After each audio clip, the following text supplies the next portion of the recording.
बबी देखो आइल बा दशहरा काहे ई बतिया बुझात मई के तहरा सुनो ये बबी देखो आइल बा दशहरा काहे ई बतिया बुझात मई के तहरा काहे सोनवा के कहता रुचानी आइल पूजा के दिन बड़ी सोहानी ढोरिए पूजा वाला दशहरा में रानी आइल पूजा के दिन बड़ी सोहानी ढोरिए पूजा वाला दशहरा में रानी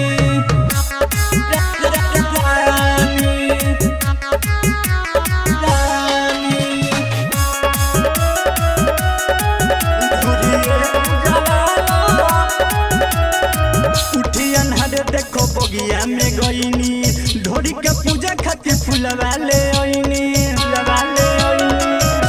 के पूजा खातिर उठियन हरे देखो बगिया में गईनी ढोरी के पूजा खातिर फूलवा ले आईनी देखो मदरा से बरखत पानी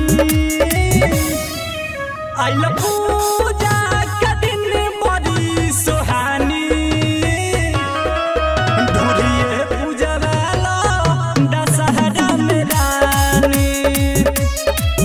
आइल पूजा के दिन बड़ी सोहानी ढोरिए पूजा वाला दशहरा में रानी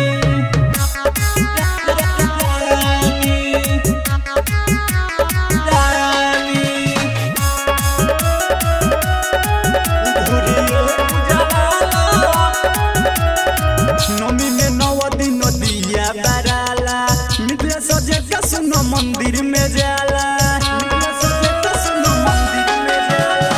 नमी में 9 दिन दिया बराला श्याम बाबू सुनो रोज मंदिर में जाला ई तो सपना में देखो नी कहानी आइल पूजा के दिन बड़ी सोहानी